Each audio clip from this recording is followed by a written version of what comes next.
Vincent Malloy is 7 years old. He's always polite and does what he's told. For a boy his age, he's considerate and nice. But he wants to be just like Vincent Price.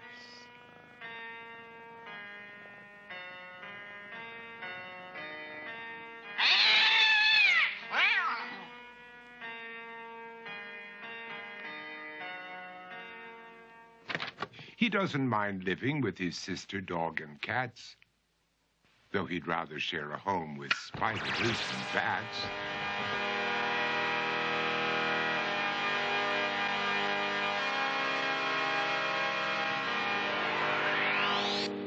There he could reflect on the horrors he's invented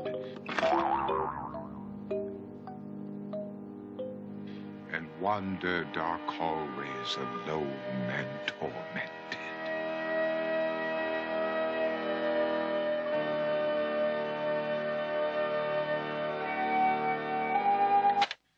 Vincent is nice when his aunt comes to see him, but imagines dipping her in wax for his wax museum.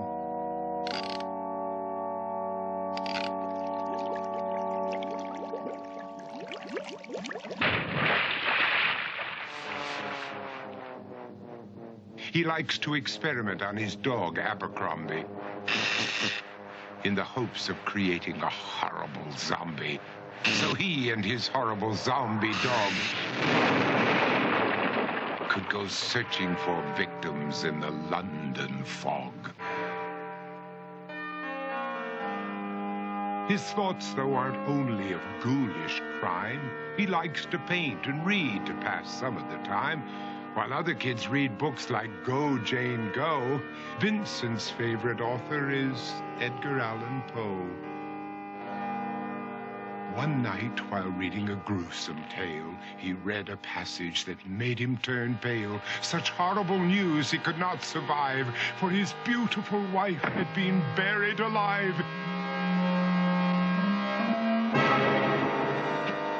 He dug out her grave to make sure she was dead, unaware that her grave was his mother's flower bed. His mother sent Vincent off to his room.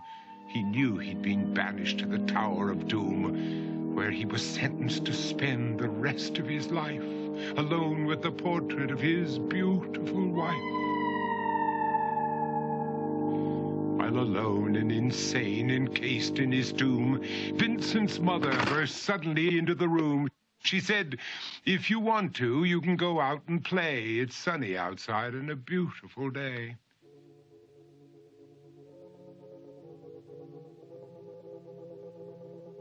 Vincent tried to talk, but he just couldn't speak. The years of isolation had made him quite weak.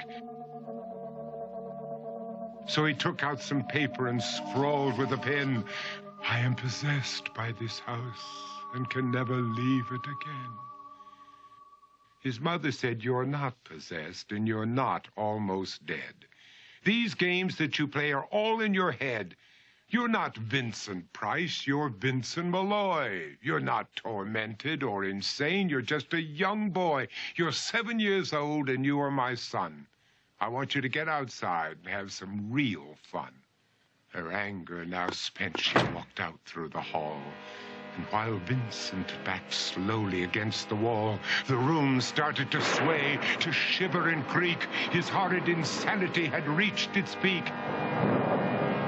He saw Abercrombie, his zombie slave, and heard his wife call from beyond the grave. She spoke from her coffin and made ghoulish demands, while through cracking walls reached skeleton hands.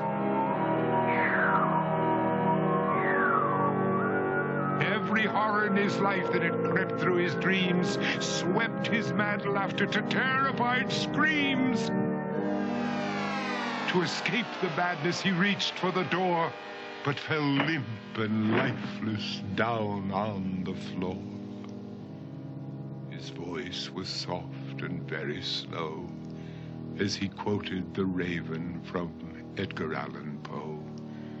"And my soul from out that shadow that lies floating on the floor shall be lifted nevermore.